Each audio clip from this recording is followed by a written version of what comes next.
Hello friends, welcome to designing and fabrication. आज हम लोग इस वीडियो पे welder important point series part 14 के बारे में डिस्कस कर रहे हैं। और इस वीडियो में मैं हिंदी में बोल रहा हूँ क्योंकि बहुत सारे व्यूअर्स का रिक्वेस्ट आया था कि हिंदी में बोलने के लिए, तो इसलिए इस वीडियो में हिंदी में बात कर रहा हूँ। पर ऑलरेडी क्वेश्चन पेपर तो ऑलरेडी PDF फॉर्मेट में है और ये फुल्ली इंग्लिश में टाइप्ड है, तो इसमें तो कोई प्रॉब्लम नहीं होना चाहिए। सो स्टार्ट करते हैं हम फर्स्ट पॉइंट से, जहाँ से मैक्सिमम MCQ क्रिएट होने का चांस है।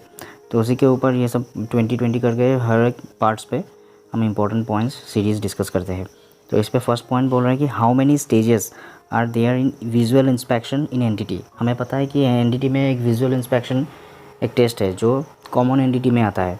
कॉमन एंटिटी मतलब कुछ भी इंस्ट्रूमेंट हम यूज़ नहीं करते, बस अपने आँखों से शुद्ध आँख से देख के हमें पता चलता है कि उसमें क्या डिफेक्ट है या नहीं है। इंटरनल डिफेक्ट तो हम मेज़र नहीं कर सकते, हम बस एक्सटर्नल या फिर सरफेस डिफेक्ट ही मेज़र कर सकते हैं, वो भी थोड़ा लार्ज साइज़ का, क्योंकि ज़्यादा अगर सॉफ्ट साइज़ का डिफेक्ट हुआ या ज़्यादा हेयरलाइन क्रैक से भी ज़्यादा पतला कोई भी डिफेक्ट हुआ तो उसके लिए फिर से लिक्विड पेनिट्रेट टेस्ट करना पड़ेगा। तो विजुअल इंस्पेक्शन के लिए 3 स्टेजेस पे करते हैं।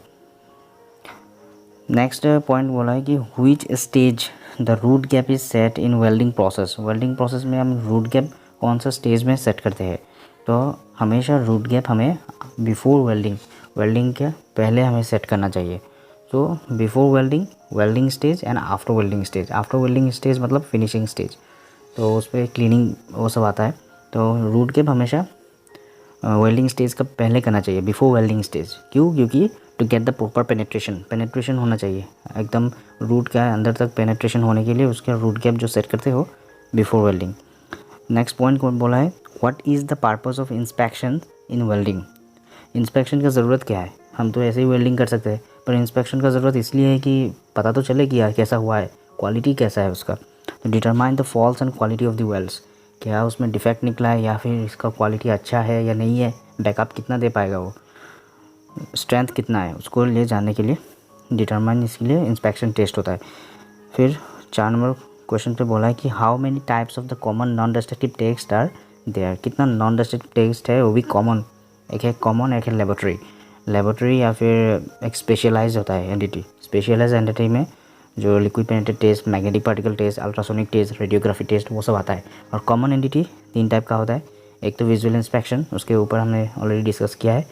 और एक होता है स्टेथोस्कोपिक टेस्ट। स्टेथोस्कोपिक टेस्ट है जो डॉक्टर पहनते हैं स्टेथोस्कोप, तो उसमें मतलब उसमें डिफेक्ट कैसा है उसका वो पता चलता है। उसको मैं ऐसे ही मतलब स्टेथोस्कोप लगा के उसका साउंड सुन के पता चलता है, क्योंकि अगर कोई डिफेक्ट फ्री मेटल है तो उसका एक रिंगिंग साउंड आएगा, पर अगर उसका एक डिफेक्ट साउंड मतलब डिफेक्ट है उसके अंदर, मतलब खोखला है अगर अंदर से, तो उसका फ्लैट साउंड आता है।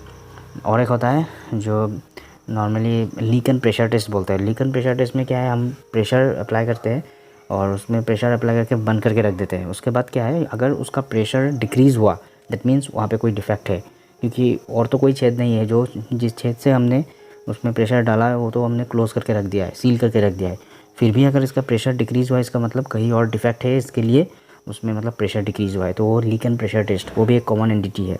5th पॉइंट पे बोला है what are the cost involve in the welding job, electrode, power and labour. 3 types का कॉस्ट होता है इलेक्ट्रोड मतलब वेल्डिंग जॉब में। एक होता है जो इलेक्ट्रोड का कॉस्ट, जो जितना हमें इलेक्ट्रोड चाहिए उसका ज़रूरत कितना है, तो उसके ऊपर इलेक्ट्रोड का कॉस्ट होता है। पावर कॉस्ट, इलेक्ट्रिसिटी चाहिए, इलेक्ट्रिसिटी का ज़रूरत होता है। प्लस लेबर कॉस्ट, मतलब जो काम करता है, जो अभी इलेक्ट्रोड का मतलब वेल्डर का ज़रूरत है, फिर फिनिशिंग करने के बाद क्लीनिंग का भी पर्पस होता है, तो उसके लिए लेबर चाहिए, तो लेबर कॉस्ट वो अलग से होता है।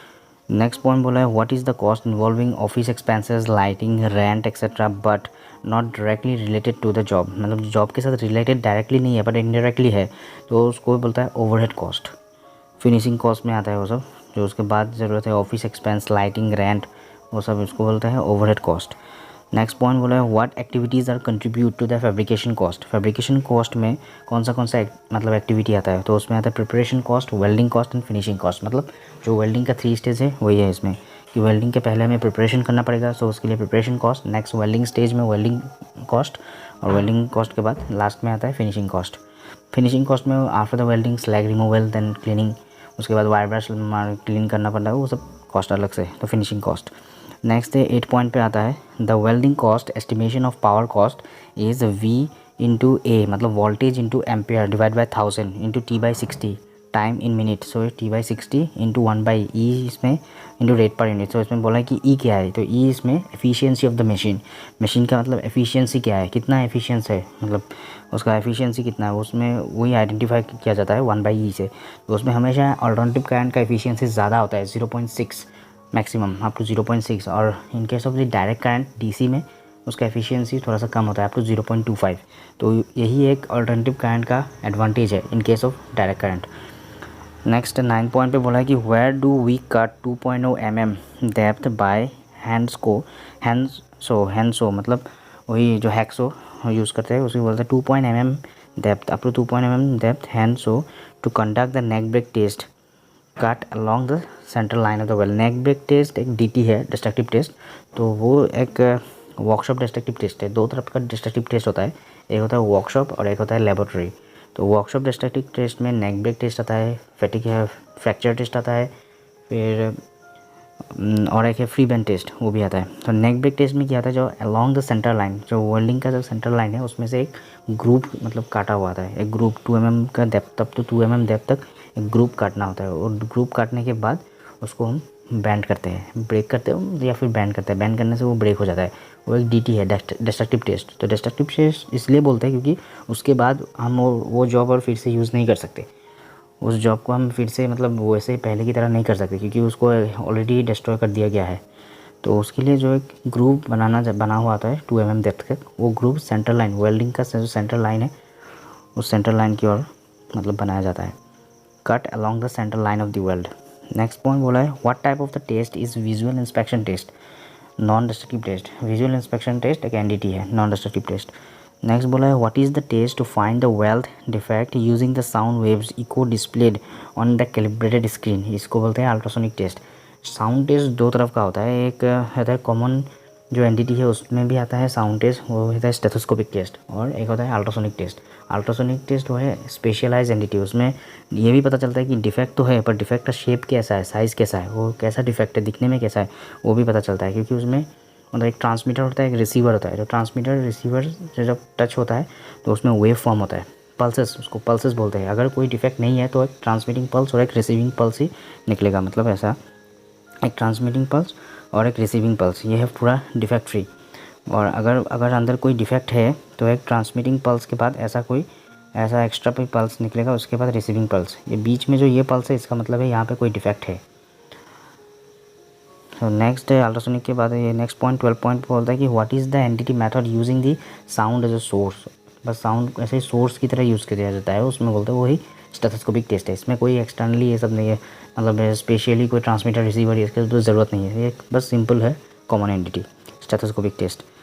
नेक्स्ट 13 पॉइंट पे बोला है कि what is the test that gives the tensile strength and elongation of the test specimen. Strength and ductility, elongation तो वही देगा डक्टिल जो मेटल डक्टाइल है, तो एलोंगेशन एंड टेस्ट स्पेसिमेन, तो strength and ductility. Next point है what are the common welding test performed in workshop. Workshop में हम 3 तरफ का टेस्ट बोल सकते हैं, एक नेक ब्रेक टेस्ट, एक फ्री बेंड टेस्ट और एक फ्रैक्चर टेस्ट। फ्रैक्चर टेस्ट हमेशा फिलेट जॉइंट पे होता है। फिलेट जॉइंट मतलब ये फिलेट जॉइंट का सिंबल है। फिलेट जॉइंट मतलब या फिर कॉर्नर जॉइंट या फिर टी जॉइंट और या फिर टी जॉइंट, कॉर्नर जॉइंट और लैप जॉइंट, ये सभी फिलेट टेस्ट है। तो इन फिलेट टेस्ट में ही हम मतलब इन सब फिलेट जॉइंट में ही हम मतलब फ्रैक्चर टेस्ट यूज़ कर सकते हैं। नेक्स्ट 15 पॉइंट पे आएगा कि what is the test in which the weld quality is tested without destroying the job, मतलब जॉब डिस्ट्रॉय नहीं होता, वो तो NDT non destructive testing.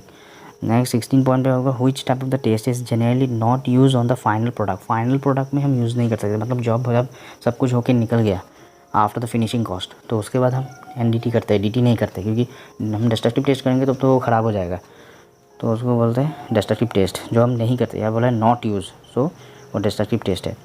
Next 17 point पे आएगा which is a non destructive test without damaging the job, जो job को जहाँ पर डैमेज नहीं होता, तो वही तो NDT है।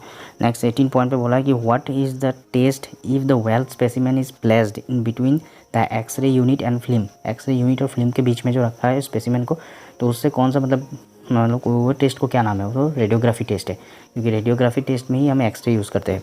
और इसमें जो स्पेसिमेन यूज़ होता है इस एक्सरे में उसको बोलते हैं कोबाल्ट 60, यही स्पेसिमेन की तरह एक्सरे फॉर्म होता है कोबाल्ट 60। तो ये रेडियोग्राफी टेस्ट है, इसमें भी इंटरनल एक्सटर्नल दोनों defect can able to measure. उसके बाद 19 पॉइंट पे बोला है कि depth up to which magnetic particle test can measure the internal defect is 6 mm। Magnetic particle test internal external surface subsurface defect measure कर सकता है, पर उसमें भी लिमिटेशन है कि up to 6 mm depth, 6 mm depth के मतलब ज़्यादा अंदर तक वो नहीं मेजर कर सकता।